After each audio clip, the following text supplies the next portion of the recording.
Bismillah, walhamdulillah, wassalatu wassalamu ala rasulillah, amma ba'du. Hari ini 12 Safar 1443, saya akan menjawab beberapa pertanyaan yang sudah masuk.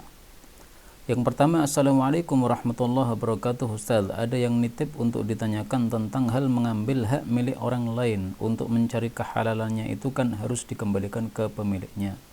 Nah, bagaimana kalau pelaku sudah pindah tempat jauh dan barang milik orang lain tadi masih dia bawa atau barang sudah rusak? Untuk bertaubat, apakah bisa dia beli baru untuk dikembalikan dan dikirim ke pemilik awal? Jazakumullahu khairan katsira, jawabannya. Ya, jadi intinya hak itu harus kembali ke pemilik dengan cara apapun juga. Zaman sekarang sudah ada telepon dan sebagainya, kita bisa menghubungi beliau ya.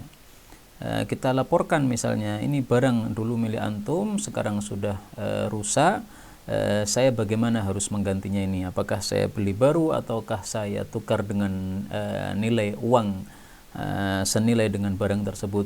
Jadi intinya sampai dia ridho begitu ya. Sebagaimana sabda Nabi SAW, kata kuncinya fal yatahallalhu.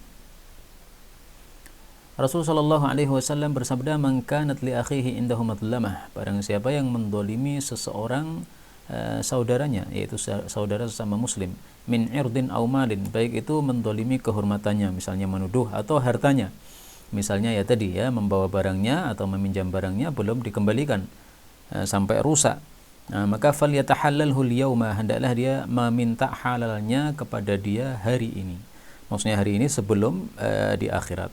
Qabla ay yu'khadha minhu yawmun la dinar wa la dirham, sebelum akan diambil darinya pada suatu hari yang tidak lagi ada dinar, tidak lagi ada dirham, yaitu di hari kiamat. Fa in kana lahu 'amalun shalihun ukhidha minhu biqadri madlamatihi. Kalau dia punya amal soleh, nanti dia harus membayarnya untuk mengganti kezaliman tersebut. Wa in lam yakun lahu 'amalun, kalau sudah tidak punya amal soleh lagi, sudah habis pahalanya, ukhidha min sayyiati sahibihi faju'ilat 'alaihi, na'udzubillah. Maka dosa-dosa orang yang didolimi tadi diberikan kepada orang yang mendolimi tersebut. Hadits riwayat Bukhari sahih. Nah, jadi ringkasnya minta kehalalannya sangat gampang ya zaman sekarang, bisa dengan menelpon beliau, kemudian kesepakatannya saja apakah dikembalikan barangnya tapi barangnya sudah rusak, ataukah diganti yang baru, ataukah diganti dengan uang yang senilai dengan barang tersebut. Baik, yang kedua, Assalamualaikum Ustaz, bolehkah seseorang menyembelih kambing atau sapi sebelum menyembelih berdoa dengan menyebut nama pemilik kambing atau sapi, sebagaimana ketika Idul Adha, sedangkan ini hanya untuk disedekahkan biasa? Kalau boleh, bagaimanakah doanya? Tidak perlu ya dengan doa sebagaimana Idul Adha tersebut, karena cukup menyembelih itu dua yang kita lakukan, sebagaimana sabda Nabi SAW, ma anharad dama wa dzukira smullahi alaihi fakuluhu. Apapun yang bisa menumpahkan darah dan disebut nama Allah padanya, yaitu membaca bismillah wallahu akbar, fakuluhu, maka makanlah. Ini hadis muttafaqun alaih. Jadi tidak ada keharusan menyebutkan nama tersebut ya. Kalaupun mau disebut namanya ya boleh-boleh saja, doa biasa ya Allah terimalah sedekah korban ini dari fulan saudara saya. Tapi tidak diperlukan seperti itu, karena apa? Bukan korban Idul Adha. Adapun dalam korban Idul Adha memang Rasul sallallahu alaihi wasallam mengucapkan hal tersebut. Tapi nggak ada masalah seandainya diucapkan ya. Berikutnya, Bismillah, Assalamualaikum warahmatullahi wabarakatuh. Ustadz mau tanya bagaimana hukum mendengar lagu nasyid? Apa sama dengan mendengarkan musik dangdut dan lain-lain? Jazakumullah khairan. Yang jadi masalah itu adalah alat musiknya, jadi bukan nyanyiannya atau nasyidnya ya. Kalau nasyid yang isinya bagus, isinya masalah jihad, bagus saja, nggak ada masalah. Tapi kalau ada musiknya, ada alat musiknya, itu yang dilarang. Jadi perlu dibedakan hukum tentang mendengarkan alat musik dan hukum mendengarkan nasyid atau nyanyian. Nyanyian itu sama dengan syair, syair itu sama dengan ucapan biasa. Kalau isinya bagus ya bagus, kalau isinya buruk ya buruk. Sebagaimana sabda Nabi SAW, beliau mengatakan asy-syi'ru bimanzilatil kalam. Syair itu seperti ucapan biasanya itu. fahasanuhu kahasanil kalam. Syair yang bagus berarti seperti ucapan yang bagus. Wa qabihuhu qabihil kalam. Adapun yang jelek berarti seperti ucapan yang jelek juga. Hadis riwayat Bukhari dalam Adabul Mufrad sahih. Nah, maka sebagaimana syair-syair yang biasanya diungkapkan dalam bentuk melagu, nggak ada masalah ya. Misalnya tala'al badru alaina min thaniyatil wada'i. Nah, itu kan dengan nada lagu seperti itu, nggak ada masalah. Isinya bagus saja ya. Tapi kalau alat musik, nah itulah yang bermasalah. Menurut kesepakatan ulama salaf itu generasi sahabat, tabi'in, tabi'ut tabi'in, itu disepakati bahwasanya alat musik adalah haram. Dalilnya hadis riwayat Bukhari. La yakunanna fi ummati aqwamun yastahilluna al-khazza wal harira wal khamra wal ma'azif. Sungguh betul-betul akan muncul di umatku suatu kaum atau beberapa kaum yang menghalalkan al-khazza atau al-hira. Al-hira zina. Wal harira dan sutra, padahal sutra ini hanya boleh untuk perempuan. Wal khamra dan minuman keras, wal ma'azif dan alat-alat musik. Nah, berarti alat-alat musik adalah haram. Karena di sini ada kata-kata yastahillun, mereka itu menghalalkan, berarti asalnya apa? Haram. Dan ini hadis riwayat Bukhari sahih ya. Sehingga jangan pakai alat musik. Silahkan nasyid, enggak ada masalah. Tetapi jangan sampai menggunakan alat musik ya. Jadi nasyid yang murni dari musik tidak ada masalah. Yang penting isinya bagus, maka dia juga termasuk kalimat yang bagus. Tapi jangan mengalahkan Al-Quran. Demikian juga syair ya, jangan sampai mengalahkan Al-Quran. Tiap hari, tiap saat syair, nyanyi, tapi nggak pernah Quran, ini yang tercela. Kemudian berikutnya, semoga Ustadz senantiasa dalam lindungan Allah. Amin wa iyyakum.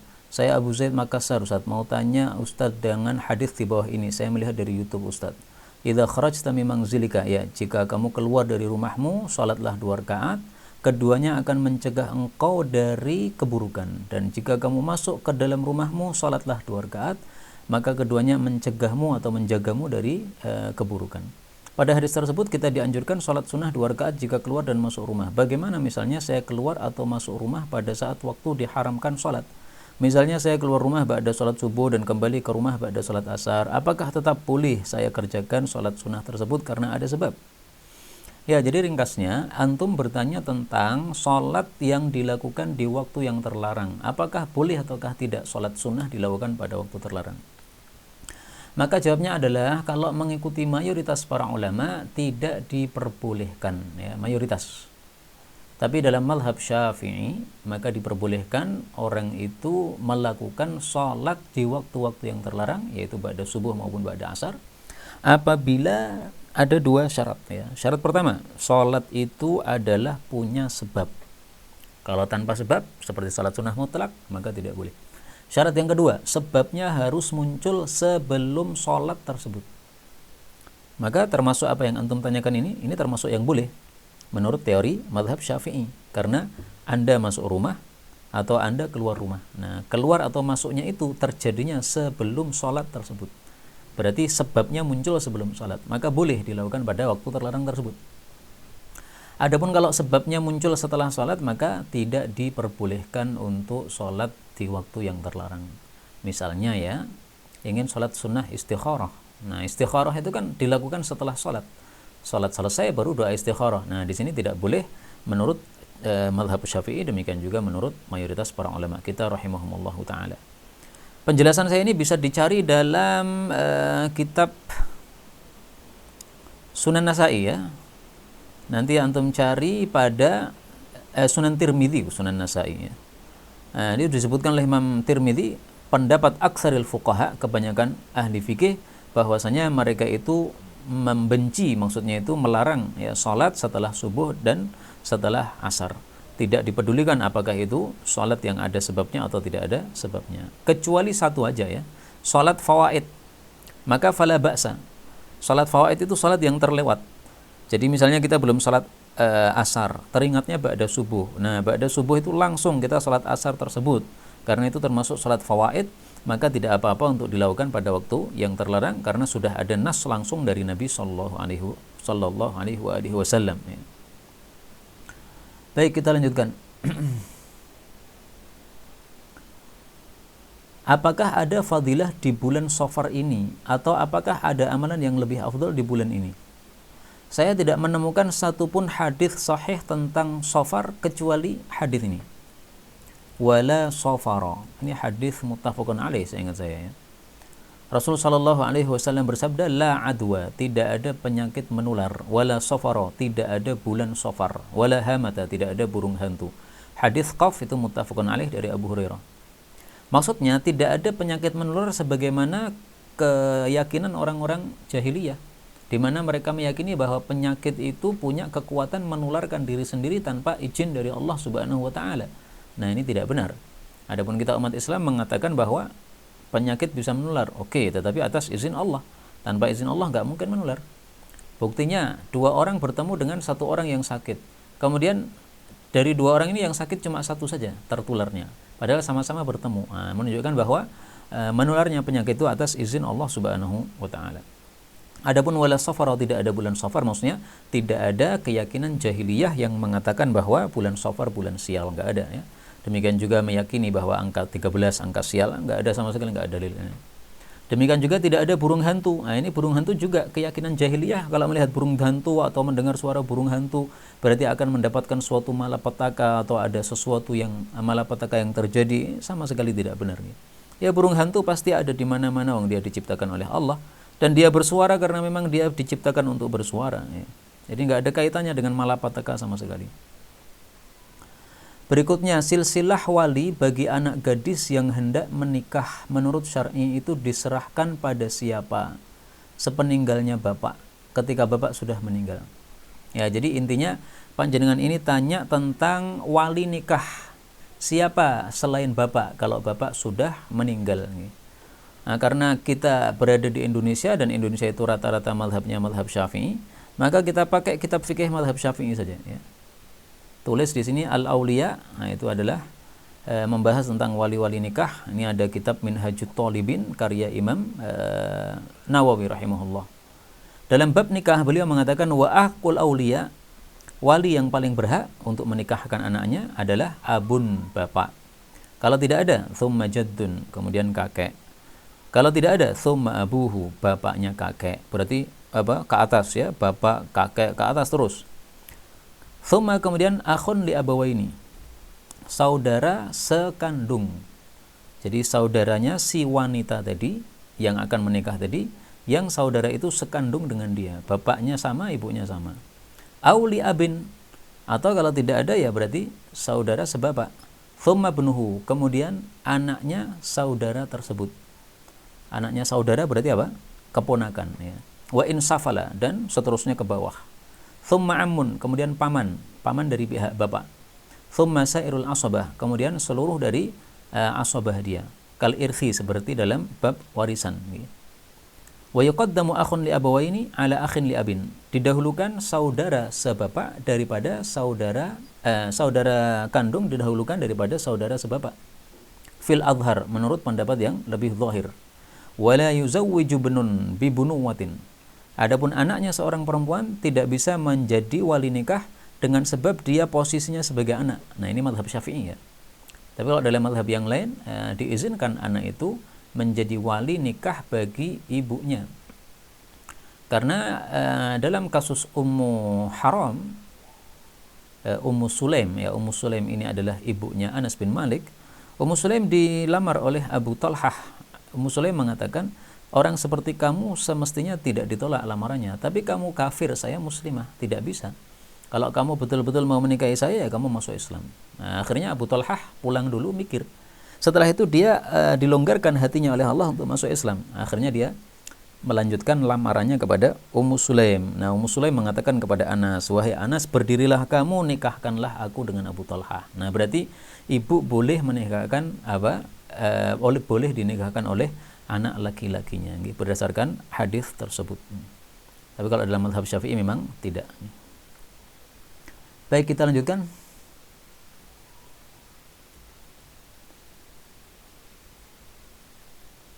Dasar hadis tentang niqab. Niqab itu cadar ya. Suami saya menyuruh saya pakai niqab jika bepergian. Terus saya minta keringanan agar aku sedang makan boleh bolehkan niqab itu kubuka? Kata dia boleh. Gimana hukumnya Ustaz tentang buka tutup niqab? Nggak ada masalah. Karena niqab itu hukumnya adalah sunnah, tidak wajib. Yang mengatakan wajib itu ta'assub, bukan main, karena banyak sekali pendapat-pendapat yang mengatakan dari ulama salaf bahwa niqab itu hanyalah sunnah, tidak wajib ya. Kenapa sunnah? Satu, karena dilakukan oleh istri-istri Nabi Shallallahu Alaihi Wasallam. Dua, itu lebih menjaga dari fitnah wanita. Karena wanita itu cantiknya memang terletak di wajahnya. Nah, kalau semua wajah wanita yang cantik-cantik terbuka di pinggir-pinggir jalan, maka laki-laki ini kasihan yang melihatnya akan terfitnah dengan sebabnya. Maka ketika pakai niqab ini sesuatu yang sangat mustahab ya, sangat disukai, disunnahkan supaya tidak terjadi fitnah terhadap laki-laki tersebut. Adapun dalilnya bahwa niqab tidak wajib adalah sabda Nabi Shallallahu Alaihi Wasallam yang meskipun didhaifkan oleh sebagian ulama, tapi Syekh Albani mensahihkannya, sehingga kita taklid kepada Syekh Albani tidak ada masalah ya. Kita bukan ulama, taklid kepada ulama yang paham. Rasul bersabda, ya Asma, wahai Asma. Asma ini kakak ipar Nabi SAW. Dia kakaknya Aisyah dari ibu yang lain, usianya 10 tahun lebih tua dari Aisyah. Innal mar'ata, sesungguhnya wanita, idza balaghatil mahidha, apabila sudah balik, sudah haid, lam yasluh, tidak pantas, maksudnya tidak halal, yaitu haram, ayyura minha syai'un, bahwasanya terlihat dari tubuhnya sesuatu, illa hadza wa hadza, kecuali ini dan ini, wa asyara ila wajhi, Nabi menunjuk ke wajahnya, wa kaffaih, dan kedua telapak tangannya. Jadi kedua telapak tangan wanita bukan aurat, baik itu telapak tangan dalam maupun luar. Kemudian wajahnya juga bukan aurat ya. Meskipun alangkah bagusnya kalau wajah itu ditutupi dengan cadar, demikian juga kalau tangannya indah maka ditutupi juga dengan kaos tangan. Hadis ini riwayat Abu Dawud. Nah, kata Syekh Albani derajatnya hasan.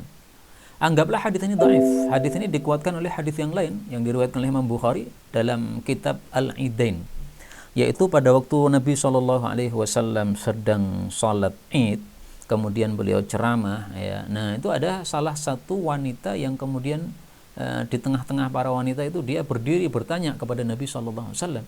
Disebutkan wanita itu saf'aul khaddain ya, pipinya ada kehitam-hitaman ya, mungkin karena sudah agak berusia ya, biasanya begitu. Kemudian kulitnya jadi ada sedikit hitam-hitam yang menunjukkan bahwa dia sudah lumayan berusia. Nah, maka adanya kulit muka dia terlihat ini menunjukkan bahwa sebagian sahabat wanita Nabi tidak memakai cadar, dan itu menunjukkan tidak wajibnya. Baik, berikutnya, maaf Ustaz, bila ada orang yang selama hidupnya juga sholat dan mengerjakan amal-amal soleh yang lain, akan tetapi dia meninggal dengan bunuh diri, misalkan gantung atau yang lain, apakah seperti itu sudah takdir, dan apakah jenazahnya juga disolatkan?